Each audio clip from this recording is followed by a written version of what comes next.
हमारे YouTube channel जो ना सुना में आपका स्वागत है। मैं वंदना वर्मा अपनी कहानियों में से आपके लिए एक कहानी लेकर आई हूँ। कहानी का नाम है कविता। देवेंद्र का जन्म एक गरीब और बड़े परिवार में हुआ था। परिवार में माता पिता के अलावा दो बड़ी बहनें और दो छोटे भाई थे। पिता की कमाई इतनी न थी कि वे भाई बहनों को पढ़ा सके। अगर कमाते भी तो शराब में उड़ा देते। घर का खर्च बड़ी मुश्किल से चल पाता था। जिस रात ज़्यादा पी लेते सुबह उठने तक की हिम्मत न रहती। ठेकेदार उन दिनों के पैसे काट लेता। घर में रहकर सारा दिन शराब पीते और माँ से झगड़ा करते। कभी कभी माँ पर हाथ भी उठाते। माँ घंटों रोती रहती। देवेंद्र से माँ की हालत देखी न जाती। देवेंद्र माँ से कहता कि इस आदमी को छोड़ दे, तुझे मारता पीटता है। अगर तू इसे नहीं छोड़ेगी तो एक दिन मैं घर छोड़कर चला जाऊंगा। माँ हमेशा यही कहती, कैसे छोड़ दूं, मेरा पति है। देवेंद्र को माँ की हालत परेशान कर देती थी। देवेंद्र ने कई बार घर छोड़ने का मन बनाया, लेकिन माँ की तरफ उसका विशेष लगाव उसे ऐसा ना करने पर मजबूर कर देता। एक दिन उसने घर छोड़ने का फैसला कर लिया और दिल्ली आकर रहने लगा। अपना खर्च निकालने के लिए एक ट्रांसपोर्ट कंपनी में ट्रक ड्राइवर का काम करने लगा। वह अक्सर दिल्ली चंडीगढ़ रूट पर जाने लगा। इस तरह 2 साल बीत गए। उसे कई बार घर की बहुत याद आती, खास तौर पर माँ का ख्याल आता। देवेंद्र सोचता रहता कि पता नहीं माँ कैसी होगी। छोटे भाई पता नहीं माँ का ख्याल रखते भी होंगे या नहीं। पिता का तो उसे पता ही था।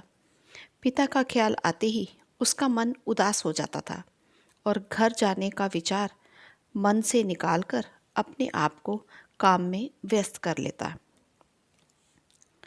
एक बार दोस्त के कहने पर वह एक ऐसी जगह गया जहां पेशेवर महिलाएं रहा करती थी। वहां उसकी मुलाकात कविता नाम की लड़की से हुई। उन महिलाओं की बस्ती में जरूर रहा करती थी, परंतु वह उन सबसे अलग थी। कविता की उम्र 20 साल थी। देवेंद्र ने जब से कविता को देखा था तभी से वह उसके प्रति अजीब सा खिंचाव महसूस करने लगा था। वह अक्सर वहां जाने लगा। जब भी वहां जाता कविता उससे कई देर बातें करती। वह वहां 3-4 घंटे रुकता। कविता के साथ समय कैसे बीत जाता उसे पता ही ना चलता। दोनों खूब बातें करते। इस तरह करीब 3 साल बीत गए। देवेंद्र ने सोच लिया था कि वह कविता को इस माहौल में नहीं रहने देगा। कई दिनों तक सोचने के बाद वह एक नतीजे पर पहुंचा। उसने कविता से शादी करने का फैसला कर लिया। उस दिन वह बहुत खुश था। वह मन ही मन निर्णय कर चुका था कि वह कविता को अपना लेगा और उसे एक अच्छी जिंदगी देगा। यही फैसला वह कविता को बताना चाहता था। वह तेज तेज कदमों से उसके घर की तरफ बढ़ रहा था। वह दरवाजे के पास पहुंचा और दरवाज़ा खटखटाने लगा। थोड़ी देर तक दरवाज़ा खटखटाने के बाद भी अंदर से कोई हलचल सुनाई ना दी। अचानक उसकी नज़र दरवाजे पर लगे ताले पर पड़ी। उसने देखा दरवाजे पर ताला लगा हुआ है। आसपास के लोगों से पूछने पर पता चला कि रात पुलिस की रेड पड़ने की खबर सुनते ही कविता और उसका रिश्ते का भाई कमरा खाली कर सामान सहित अपने गांव वापस चले गए। देवेंद्र परेशान हो गया। वह तो कविता के बिना अपने जीवन की कल्पना भी नहीं कर सकता था। देवेंद्र के पास उसका ना कोई पता था ना फ़ोन नंबर जिससे वह उसका पता लगा पाता। वह सोच रहा था इतनी बड़ी दुनिया में वह उसे कैसे ढूंढेगा। सारी रात वह उसे ढूंढते हुए सड़कों पर घूमता रहा। इसके बाद भी वह ना जाने कितनी बार उसके कमरे पर गया, लेकिन उसका कोई पता ठिकाना ना मिल पाया। वह निराश होकर सोनीपत आ गया। कविता के बिना उसकी जिंदगी वीरान हो गई थी। रह रहकर उसे कविता की याद सताती। महीने 2 महीने में वह सोनीपत से दिल्ली उसे ढूंढने जाता। अब तो जिस कमरे में कविता रहती थी वहाँ दूसरी महिलाएं रहने लगी थी। इस तरह 2 साल बीत गए। कविता को भुलाने के लिए उसने शराब का सहारा लेना शुरू कर दिया था। अब उसके सपने पूरे नहीं हो सकते थे। कविता के साथ शादी करके जो घर बसाने का उसने सपना देखा था वह समय के साथ धुंधला हो गया था। उसके मन में हर वक्त एक उदासी रहती थी।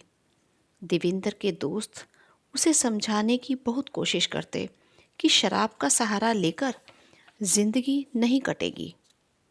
उसने देवेंद्र को सलाह दी कि अगर वह शादी कर ले तो उस लड़की को भूल पाएगा। उसे जिंदगी की फिर से शुरुआत करनी चाहिए। लेकिन बार बार समझाने पर भी देवेंद्र शादी के लिए तैयार ना हुआ। दोस्त के ज़्यादा दबाव डालने पर वह लड़की देखने के लिए राज़ी हो गया। वह दोस्त की पत्नी की रिश्ते में बहन लगती थी। देवेंद्र लड़की को देखने के बाद मना ना कर सका। उसने दोस्त से कहा कि वह शादी करेगा और शादी करके गांव लौट जाएगा। वह अचानक गांव पहुंचकर सबको चौंका देगा।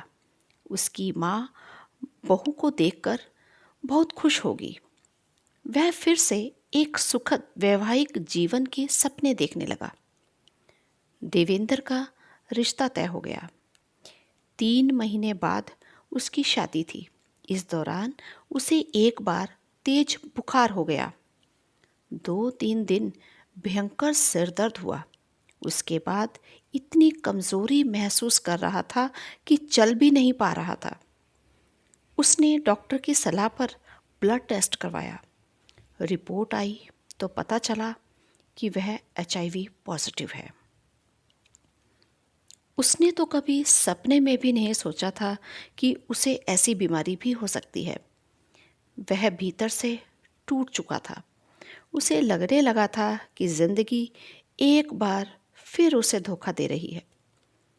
इस बीमारी के होते हुए तो वह शादी तो किसी हालत में नहीं कर सकता। गांव जाने का तो वह ख्याल भी मन से निकाल चुका था।